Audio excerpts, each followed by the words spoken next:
Suscríbete, dale a me gusta y deja tu comentario. Él le ordenó abortar. Ella accedió. Llegó a la clínica lleno de arrepentimiento, pero ella ya se marchaba. 8 meses después, la ve y comprende la verdad devastadora. Lo que mantiene a un hombre al lado de una mujer no es el amor, es la obligación. Esa frase fue dicha con la naturalidad de quien unta mantequilla en el pan. Era un martes por la noche en Sevilla. Cálido y sin nada de particular, como la mayoría en esa casa silenciosa, donde solo se oía el tintineo de los cubiertos. El padre de Mateo, don Ricardo, pronunció la sentencia entre un sorbo de vino de Jerez y otro bocado de jamón, sin siquiera mirar a su hijo. Y fue allí, en esa mesa, donde Mateo entendió que estaba viviendo una vida que nunca eligió. Elisa, sentada frente a él, ni siquiera levantó la vista. Estaba acostumbrada a las sentencias pesadas, dichas con voz suave.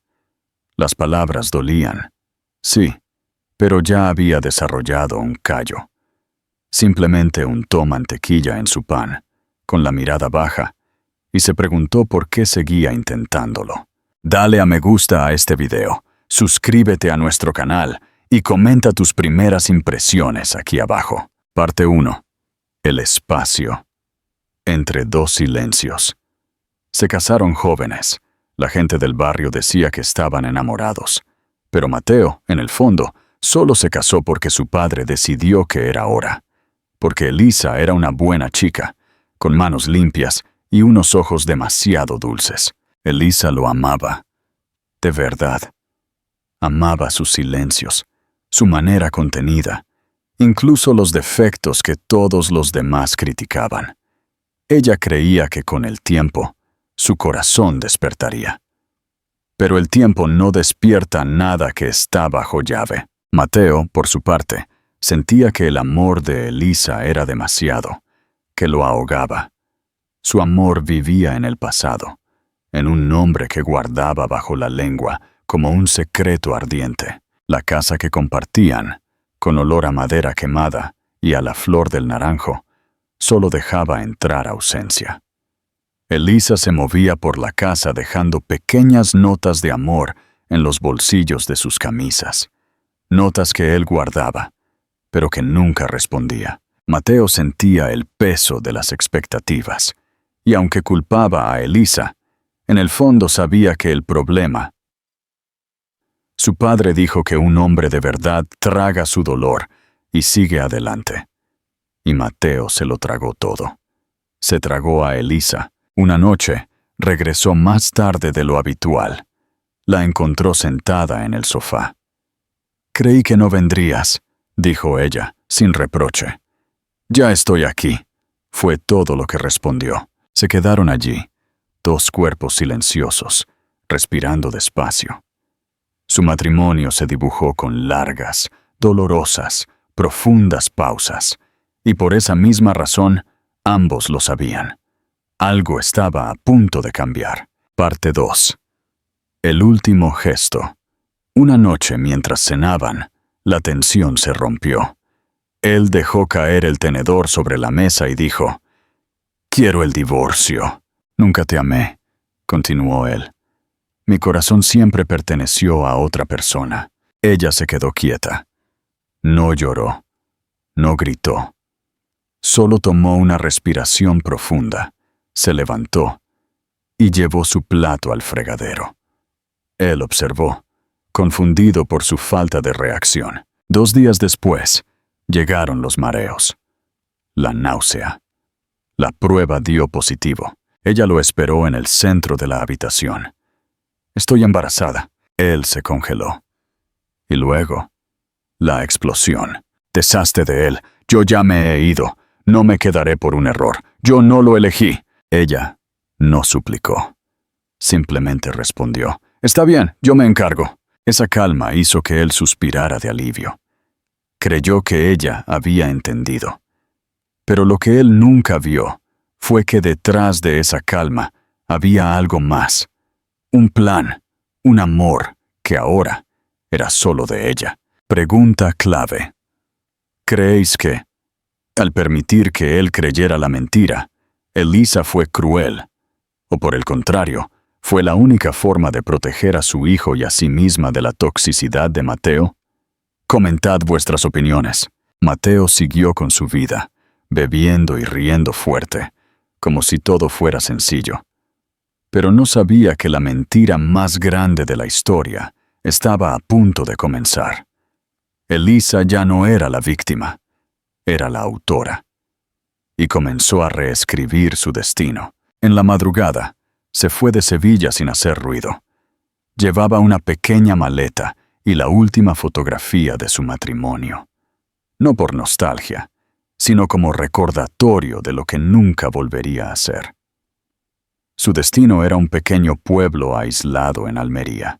Abuela Dolores, su abuela materna, la recibió. «Si tienes hambre, come», dijo la abuela al tercer día. «Si quieres llorar, llora. Pero no vivas con todo eso encerrado». En la clínica rural, Elisa escuchó el corazón del bebé por primera vez. Un latido sordo, fuerte, innegable. Allí ella se dijo: «Necesito empezar de nuevo».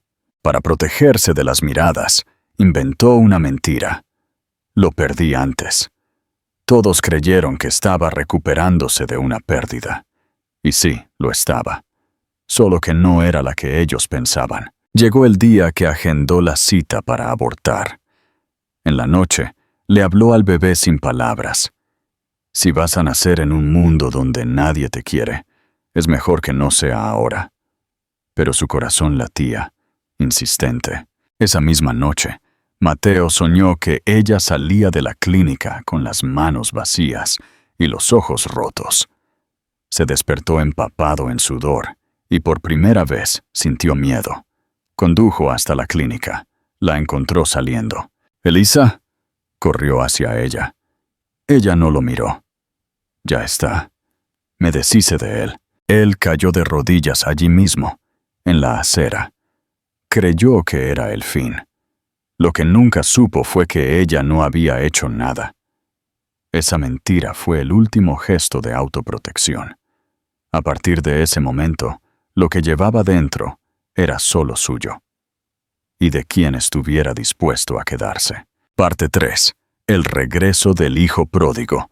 Mateo regresó a casa con un peso que no podía nombrar. La casa, antes silenciosa, ahora le gritaba. Una noche, encontró las pequeñas notas que Elisa solía dejarle. «Sonreíste mientras dormías anoche. Te observé durante horas. Parecías feliz». Y la nota final: «Si alguna vez me amas de verdad, espero que aún haya tiempo». Leyó y se rompió. Lloró como quien nunca aprendió a hacerlo. El arrepentimiento llegó como una voz. Ella se quedó, y tú te fuiste. Mateo dejó la ciudad y se empleó en un taller mecánico en Málaga, buscando ensuciarse las manos para que su alma no se sintiera más sucia. Un día, en una plaza cualquiera de la ciudad, se detuvo. La vio. Elisa. Llevaba una blusa ancha, pero no lo suficiente como para ocultar el vientre avanzado que sostenía con firmeza. El mundo enmudeció para él. Solo existía esa imagen. La verdad que ella nunca le había contado. El bebé se sentó en la acera, sintiendo que las piernas le fallaban. Murmuró: «Me mintió. No abortó. Me protegió». Incluso de eso, lloró. Pero diferente, porque ahora había esperanza. A la mañana siguiente, tomó un autobús hacia Almería. Llegó al pueblo de la abuela Dolores. «Elisa no te quiere aquí», dijo la abuela. «Lo sé, pero tenía que venir. No vine a prometer nada. Solo quiero estar». La abuela lo miró con la dureza de quien ha visto demasiadas promesas rotas.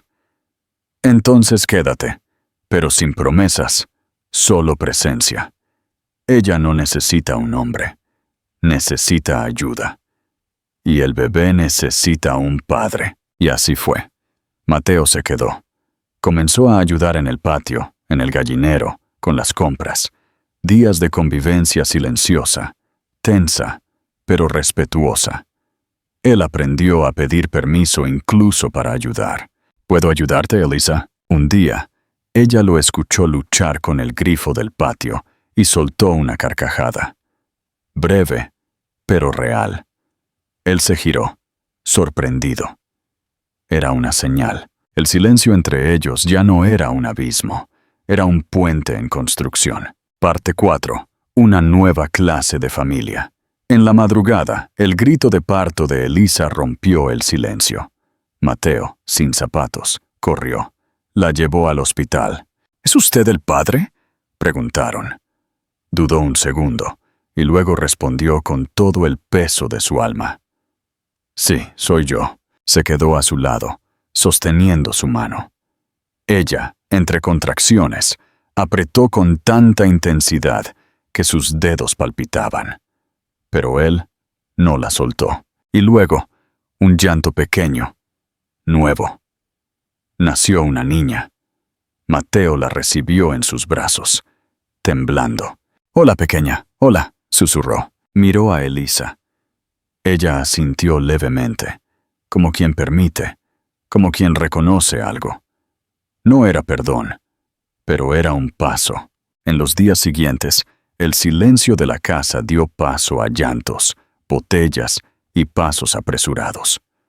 Mateo aprendió a cambiar pañales y a calmar el llanto con música suave. La abuela Dolores los observaba con una paz contenida.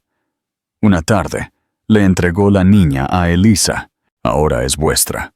Lo que yo podía hacer, ya lo hice». Una casa, una mentira y amor de las dos partes. Elisa miró a Mateo a los ojos. «Aún no te perdono», dijo, con voz firme. «No lo espero, pero creo que quiero perdonarte». Él sonrió. «Está bien, mientras espero, yo os cuidaré». Y ella le creyó. Porque hay una diferencia entre alguien que vuelve y alguien que se queda. Pasaron los meses. La niña crecía. La vida ya no se hacía de silencios afilados, sino de nuevos sonidos. Mateo se levantaba temprano para ir a la obra de construcción, un trabajo duro, pero honesto. Por las tardes, la encontraba en el porche, con la niña. Una noche, con la niña dormida en su regazo, Mateo se arrodilló. Sacó una pequeña caja. Dentro, un anillo sencillo, pagado con días de trabajo y noches de ahorro. «Elisa, fui un idiota. Te amé desde el principio, pero fui demasiado necio para darme cuenta. Eres mi hogar, mi coraje. ¿Te casas conmigo?» De nuevo, esta vez solo por amor. Ella tardó un momento en responder, y luego, con los ojos llenos de lágrimas de emoción. «Sí, ahora sí». El amor verdadero no siempre empieza con promesas. A veces, comienza con caídas, con silencio, con heridas que nadie ve, pero también con la elección de alguien que, incluso después de todo, decide quedarse. Si sentiste esta historia hasta el final, demuéstranos que estuviste con nosotros. Escribe en los comentarios. «Me quedé». Porque quienes se quedan hasta el final entienden el valor de un nuevo comienzo. El compromiso de la ceniza. Suscríbete, dale a me gusta y deja tu comentario sobre este nuevo giro. Parte 6. El compromiso de la ceniza. Aquel sí de Elisa no fue el final, sino el verdadero principio. No selló el perdón, sino la promesa de la presencia. Los días en el pueblo de Almería pasaron a tener una quietud fértil. La niña, a la que llamaron Paz, Bin-An, crecía entre el olor a tierra seca y el sonido de las gallinas. Mateo ya no trabajaba en la construcción. Había reabierto un viejo taller de herrería en el pueblo. El sonido del martillo sobre el yunque era su nueva voz. Era un trabajo honesto, ruidoso, y él lo necesitaba para forjar algo sólido, tanto fuera como dentro de sí mismo. Elisa lo observaba. Ya no buscaba pruebas de amor en él, sino pruebas de constancia. Mateo volvía cada tarde, cubierto de hollín, y lo primero que hacía era preguntarle a ella, ¿qué necesitas? No preguntaba por la niña, preguntaba por ella. Era un detalle que valía más que 1000 te amo. Pero la paz, como bien saben en Andalucía, nunca dura demasiado. El mensaje de la traición. Todo se rompió una tarde de otoño. Mateo estaba en el patio arreglando una silla antigua. Su viejo teléfono, el que usaba en Sevilla y que solo encendía para la obra, vibró. Era un mensaje de texto. Un nombre que Elisa creyó haber borrado de la historia. Sofía Landa. El mensaje era corto y brutal, directo al corazón del miedo de Elisa. He estado en tu antiguo barrio. Don Ricardo me contó dónde estás. Lo siento, no puedo quedarme con esto. Vuelvo a Sevilla, pero tienes que saber que tu padre ha llegado al pueblo. Viene a llevarse a Mateo, por orden de tu suegro. Elisa sintió que la sangre se le helaba. El mundo giró. Su primer pensamiento no fue la rabia, sino el miedo a la ausencia. La misma sensación de vacío que la había consumido en Sevilla. Levantó la vista y lo vio.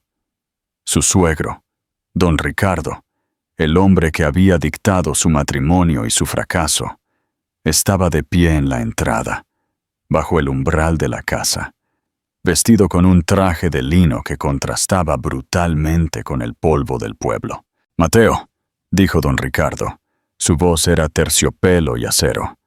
«Te necesito». Ahora, Mateo se enderezó de golpe, viendo a su padre y luego a Elisa. Vio el terror en sus ojos. En ese momento, no eran marido y mujer. Eran él, el hijo bajo una maldición, y ella, su única ancla. Pregunta interactiva. Si fueras Elisa, ¿le contarías a Mateo el mensaje de Sofía y la verdadera intención de don Ricardo? ¿Llevarse a Mateo por órdenes del suegro? ¿O lo dejarías decidir sin presionarle con el pasado?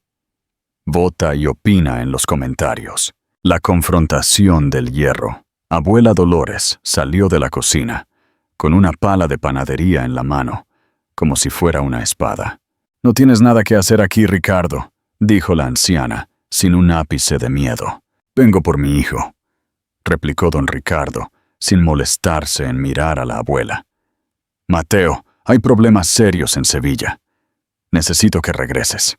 Los negocios se desmoronan sin mi mano derecha». Mateo, con el martillo de herrería aún en la mano, no se movió. Había en su rostro una serenidad que su padre nunca había visto. «Mi mano derecha ya no está disponible, padre. Pertenece a este yunque. No seas estúpido. Esto es un juego de niños, una fantasía campestre. Te ofrecí una vida de lujo y elegancia en Sevilla. ¿Vas a cambiar eso por el barro y una mujer que te engañó con su embarazo?»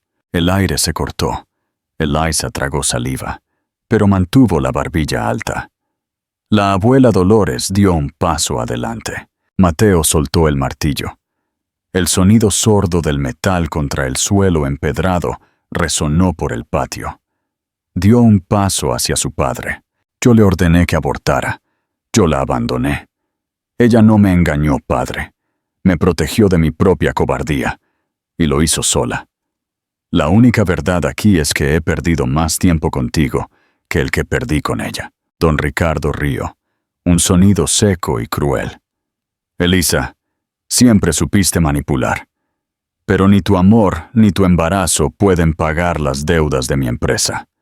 Mateo, es por obligación, por tu nombre». «Mi obligación», respondió Mateo, su voz firme, sin gritar, «es forjar el apellido Ferrer de nuevo. Y no será con tus empresas. Será aquí, con mi hija, al lado de la única mujer que me enseñó lo que es la lealtad». Si la firmeza de Mateo te ha conmovido, deja un corazón en los comentarios y comparte esta parte del capítulo. Tu apoyo es nuestro oxígeno, la prueba de confianza. Elisa se acercó a Mateo. No lo tocó. Simplemente, con los ojos clavados en su suegro, tomó el teléfono y le mostró el mensaje de Sofía a Mateo. «Tu padre no viene por los negocios», susurró ella, con la voz temblando por el esfuerzo. «Viene a llevarte. Sofía me avisó.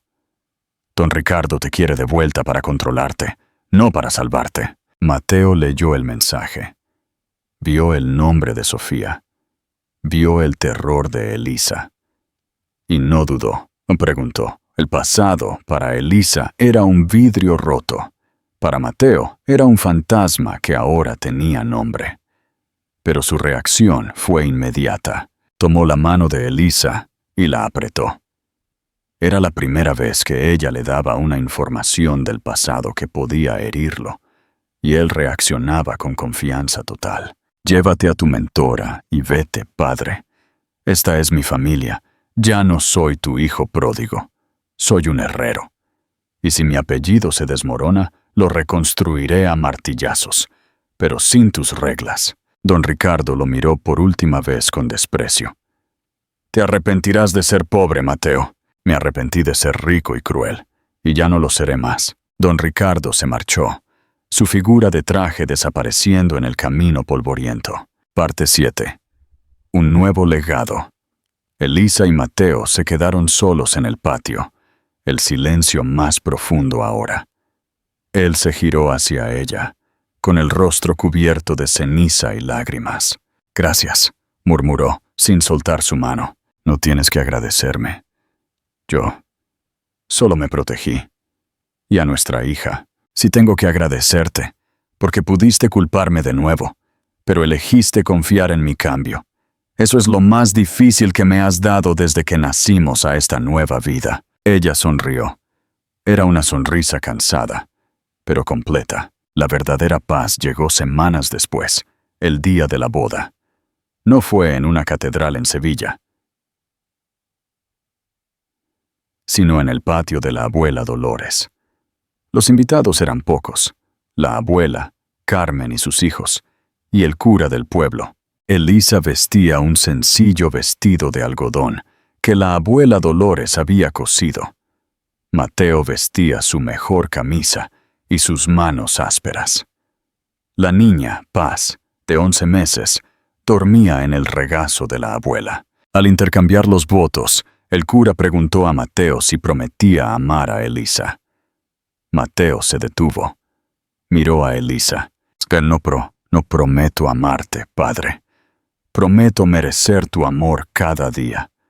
Prometo presencia donde una vez hubo ausencia, y prometo cuidar donde una vez ordené olvidar. Prometo ser un pilar, no una carga. Elisa no lloró. Ella sonrió con sus ojos. «Y yo», dijo ella, «te prometo que, aunque el cristal roto no se arregla, puede convertirse en una arena fina y fuerte. Y sobre esa arena yo te construyo un hogar. Te prometo que voy a quedarme». Y así se casaron, con el sol de Almería cayendo sobre ellos, sellando su compromiso no con un beso apasionado, sino con un suave apretón de manos, la mano de un herrero y la de una madre. El verdadero amor, a veces, comienza con el final. Y lo que importa no es la caída, sino quién se queda a limpiar la ceniza y a reconstruir el fuego. Mateo y Elisa ya no eran víctimas de la obligación. Eran los arquitectos de su propio destino, forjado a base de coraje, mentiras piadosas y la inquebrantable fuerza de una mujer que eligió su propia paz. Si esta historia tocó tu corazón y crees que la decisión de Elisa fue el verdadero acto de amor, no olvides darle a me gusta, suscribirte y dejar un comentario con la palabra ceniza para celebrar su nuevo comienzo. Suscríbete, dale a me gusta y únete a la conversación. Parte 8. El fuego bajo la ceniza.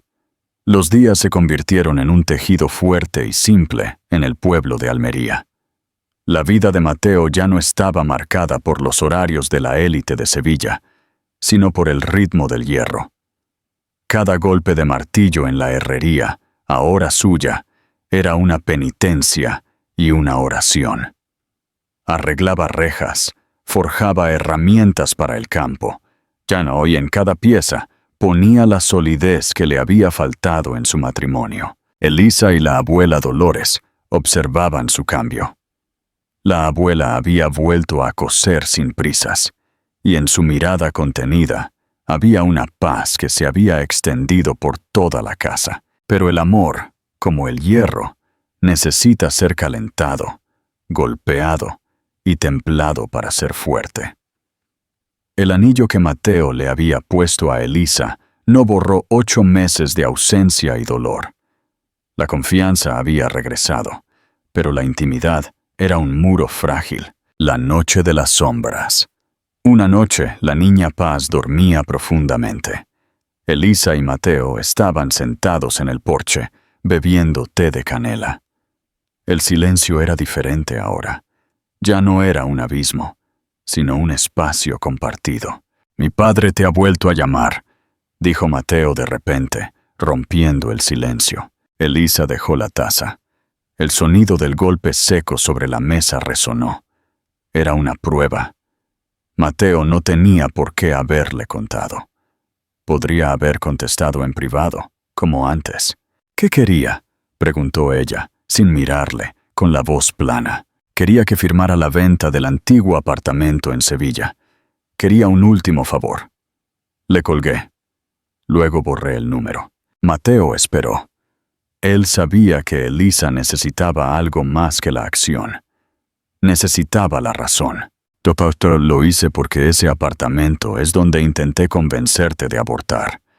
Es donde te dije que mi corazón no te pertenecía. Es un lugar lleno de las peores partes de mí. Y ahora», añadió, su voz apenas un susurro, «solo quiero que lo que es tuyo sea limpio». Elisa giró la cabeza y lo miró. En sus ojos no había reproche, sino una profunda tristeza. «¿Y ya no sientes nada por Sofía?», preguntó. Era la primera vez que mencionaba a la amante por su nombre. Mateo respiró hondo. «Elisa, no te mentiré. Sofía fue una distracción cómoda. La elegí para confirmar lo que mi padre me dijo, que el amor era debilidad. La elegí porque ella era sencilla y tú eras complicada. Pero tú no eras complicada. Yo era cobarde. No, ya no siento nada por ella. Solo vergüenza por haberte comparado». Pregunta interactiva. ¿Creéis que la honestidad brutal de Mateo sobre Sofía es la clave para la verdadera sanación? ¿O es un riesgo demasiado grande que puede reabrir las heridas de Elisa? Opina y debate en los comentarios. El sabor del perdón. Los días siguientes, esa conversación flotó como el humo. El muro de intimidad se agrietó, pero no cayó. Mateo intensificó su trabajo en la herrería. Una tarde, regresó con un pequeño objeto de metal. Era una rosa. No una rosa perfecta y pulida, sino una forjada. Sus pétalos eran ásperos, con la textura del esfuerzo. «Toma», dijo, tendiéndosela a Elisa. Ella la tomó. Estaba caliente, aún desprendía un leve olor a humo. «¿Por qué? No la compré», explicó él. «La hice, le di forma al hierro. Requiere calor, golpes y precisión. Me recordó a ti y a nuestro matrimonio. No es bonita a la vista, como la vida que mi padre quería para mí, pero es fuerte y es real, como tú». Elisa apretó la rosa de hierro. Era el regalo más honesto que jamás había recibido de él. No era un símbolo de riqueza, sino de trabajo y verdad. En ese momento, Elisa no necesitó palabras. Sintió el peso del metal. Sintió el calor residual. Se dio cuenta de que el verdadero perdón no llega como una descarga eléctrica, sino como el calor lento y gradual que se desprende de una forja. «Aún no te perdono el dolor», dijo ella, con la voz suave pero clara, «pero perdono tu pasado». Y por primera vez desde que regresó, ella se acercó a él. no para besarlo, sino para dejar el pequeño objeto de hierro en su mano, como si le devolviera un fragmento de su alma. Él se inclinó, y ella apoyó su cabeza en su pecho, justo donde la noche anterior había estado el teléfono. Esa noche, el silencio en el porche no fue solo compartido, fue íntimo. El fuego bajo la ceniza había comenzado a arder de nuevo. Si te conmueve la lentitud de su sanación, dale a me gusta y comparte este momento. La paciencia es la clave del amor verdadero. Parte 9. Forjando el futuro. Los meses se hicieron un año. Paz cumplió 2 años y corría descalza por el patio de tierra, persiguiendo gallinas y jugando con la rosa de hierro que su madre atesoraba. El negocio de Mateo en la herrería creció. La gente del pueblo lo respetaba. Ya no era el señorito de Sevilla, sino Mateo, el herrero, el marido de Elisa, el padre de Paz. Había cambiado el valor de su vida, de las acciones en bolsa a las acciones en el patio de su casa. Una mañana, mientras Mateo terminaba de forjar una reja nueva, se acercó a la abuela Dolores. «Abuela, ¿crees que soy un buen hombre ahora?» La anciana ni siquiera levantó la vista de su costura. «Mateo», dijo, con la sabiduría tranquila de sus años, «un hombre no se mide por lo bueno que es, sino por lo mucho que se esfuerza por no volver a ser malo. Mídete por lo que hiciste después de tu peor error, no por lo que hiciste antes». Esa tarde, Mateo fue a recoger a Elisa. Ella estaba en el campo, ayudando a Carmen con la cosecha de aceitunas. El sol de Almería brillaba. «¿Sabes qué?», dijo Mateo, mirándola a los ojos. «He pensado en don Ricardo, y me ha dado pena, no por la empresa, sino porque es un hombre que siempre eligió la obligación en lugar del corazón». Elisa tomó su mano. Su piel, antes suave y cuidada, ahora era áspera por el trabajo. Era una nueva piel. «Nosotros elegimos la verdad», respondió ella. En lugar de volver a casa, caminaron hacia el campo de olivos. Mateo la abrazó por la espalda. Sintió su peso, su calor, la plenitud de su vida a su lado. El amor no había regresado. Había renacido. No era el amor apasionado de juventud, sino el amor tranquilo, forjado en la mentira y el arrepentimiento, pero templado en la honestidad. El verdadero final de su historia no fue el matrimonio. Fue la realización de que la mentira de Elisa no fue un acto de venganza, sino el regalo más grande de su vida. Le obligó a Mateo a elegir la verdad, a reconstruirse y a convertirse en el hombre que ella siempre supo que podía ser. Y esa noche, al acostarse, la niña dormida entre ellos, Elisa se acurrucó contra el pecho de Mateo. El hierro estaba caliente. El fuego bajo la ceniza ya era un hogar. Si crees que la historia de Mateo y Elisa demuestra que el perdón y la reconstrucción son posibles, suscríbete, comenta fuego y comparte esta parte final, porque el amor verdadero nunca se rinde. Habían pasado 2 años más desde que Mateo se arrodilló por segunda vez. Paz ya no corría, danzaba por el patio. Una niña de 4 años que era el sol de la casa. El amor de Mateo y Elisa ya no era una reconstrucción dolorosa, sino un hábito tranquilo. Un café de canela preparado exactamente a la hora, una mirada cómplice sobre la cabeza de su hija. Habían cambiado la ambición por la paz. Mateo, el herrero, se había convertido en el motor del pequeño pueblo de Almería. Su taller, el yunque, no solo hacía rejas, también arreglaba el corazón de las máquinas agrícolas y era el lugar donde los hombres del pueblo se reunían al atardecer para discutir la cosecha y la vida. Mateo, sin buscarlo, se había convertido en un líder silencioso. Elisa, por su parte, había encontrado su vocación al lado de la abuela Dolores. Juntas, transformaron el antiguo patio en un pequeño huerto y un centro de costura donde enseñaban a las mujeres jóvenes del pueblo a hacer encajes y ropa con técnicas tradicionales. Su fuerza ya no se medía por la resistencia al dolor, sino por la capacidad de nutrir lo que crecía a su alrededor. La tentación del regreso. La prueba de fuego, sin embargo, no llegó con un grito, sino con un silencio. Una tarde de verano, un abogado con un coche de lujo y matrícula de Sevilla se detuvo en el pueblo. No buscaba a Mateo en el taller, sino a Elisa en casa.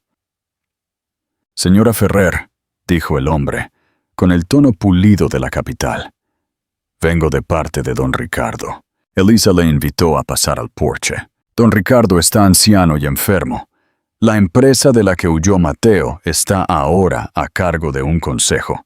Necesitan un nombre, un legado, y le ofrecen a Mateo un puesto, no de dirección, sino de consultor, con un sueldo que cambiaría la vida de este pueblo y la de su hija. Solo necesita firmar». Elisa no pestañeó. «Mi esposo es un herrero, y él podría ser el salvador de su apellido», replicó el abogado, deslizando un sobre sellado sobre la mesa. Cuando Mateo regresó del taller, Elisa le mostró el sobre. Él ni siquiera lo abrió. Sintió el peso del papel, el olor del lujo y la vieja tentación de la validación paterna. «¿Qué crees tú?», preguntó Mateo, con la voz suave, como si hablara del tiempo. «No se trata de mí, Mateo, se trata de ti. ¿Te arrepientes de ser herrero? ¿Echas de menos la obligación?». Pregunta clave. Si fueras Mateo, abrirías el sobre y considerarías el dinero para mejorar la vida de tu familia y del pueblo, o rechazarías de inmediato para proteger la paz que tanto te costó conseguir. Dinos qué harías tú en los comentarios.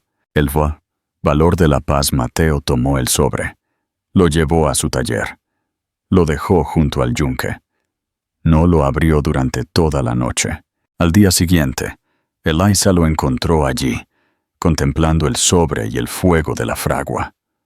La niña, Paz, estaba sentada en el suelo, con un trozo de pan. «Papá, ¿qué es ese papel?», preguntó Paz. Mateo cogió el sobre.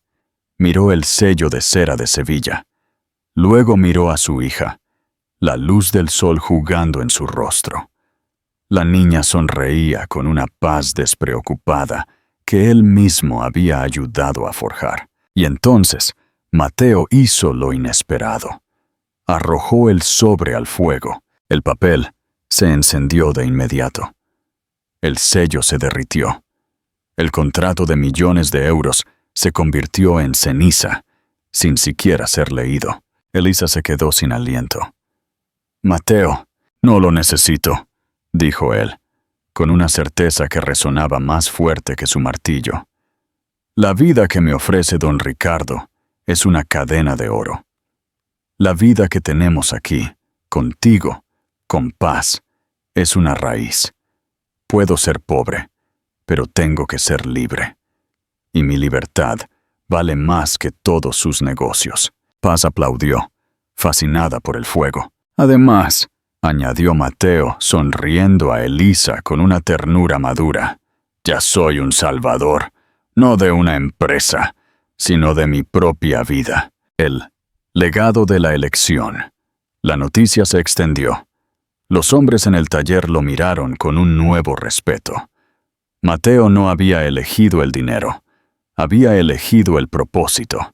El legado que Mateo construyó no fue para don Ricardo, fue para Paz. Cuando ella cumplió 6 años, Mateo y Elisa la llevaron al taller. Mateo le entregó un pequeño martillo. «Hija», dijo, «tu abuelo quería que tu vida fuera de oro, pero tu madre y yo queremos que sea de fuerza. El hierro se dobla solo con el calor y la voluntad.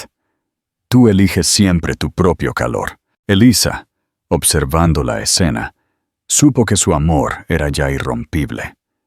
La mentira inicial que salvó su vida no fue una traición, sino un catalizador. Había obligado a Mateo a caer al fondo, para que pudiera reconstruir su corazón con materiales más fuertes. Ya no eran un hombre ausente y una mujer solitaria. Eran una pareja, forjadores de su destino. El yunque representaba el trabajo duro y la lección de Mateo.